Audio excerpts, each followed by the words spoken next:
Hello అండి, ఇప్పుడు మీకు 80స్ని తలపించే ఒక మంచి బ్రేక్ఫాస్ట్ని పరిచయం చేయబోతున్నాను.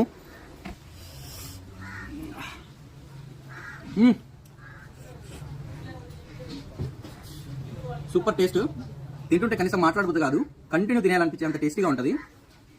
రెడ్ చట్నీ ఉంటుంది, అది తింటే మీకు వైట్ చట్నీ కూడా అవసరం లేదు, అంత టేస్టీ ఉంటుంది. ఇలాంటి రెడ్ చట్నీ మీకు ఎక్కడ దొరకదు, ఓన్లీ నాయర్ హోటల్ సున్నిపెంట.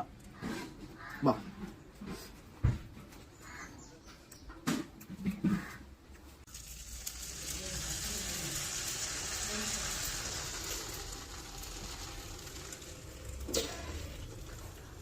మీ వయసు ఎంత అమ్మమ్మ?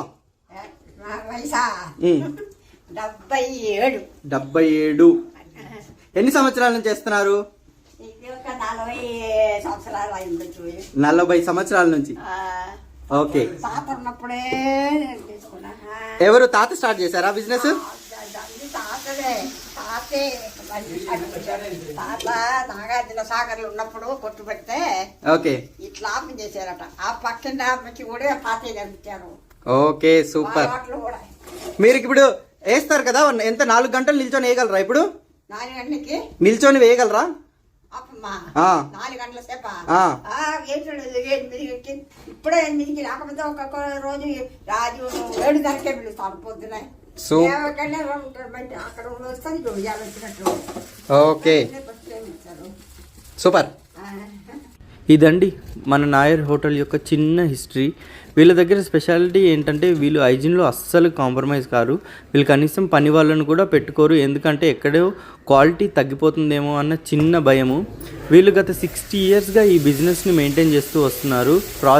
శ్రీశైలం ప్రాజెక్ట్ కట్టిన స్టార్టింగ్ నుంచి వీళ్ళు ఇక్కడికి వచ్చి సెటిల్ అయ్యి ఈ బిజినెస్ని రన్ చేస్తూ ఉన్నారనమాట. మీ ఇంతకుముందు ఎవరైనా ఇక్కడ వచ్చి ఆపం తిని వెళ్ళిన వాళ్ళు ఎవరైనా ఉంటే ప్లీజ్ కమెంట్ చేయండి. మీ యొక్క అనుభూతిని మాతో అందరితో పంచుకోండి. ఇక ముందు ఎవరైనా ఆపం తినాలి అనుకుంటే మేము వాళ్ళ కోసమని డైరెక్షన్ని కమెంట్ బాక్స్లో పిన్ చేసి పెడతాము. ఇది ప్యూర్ కేరళ స్టైల్ ఆపం అండి. వీళ్ళందరూ కేరళ వాళ్ళే.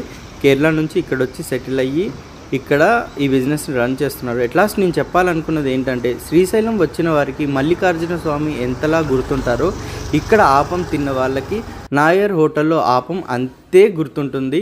ఈ వీడియో నచ్చినట్టయితే లైక్ అండ్ కమెంట్ చేయండి.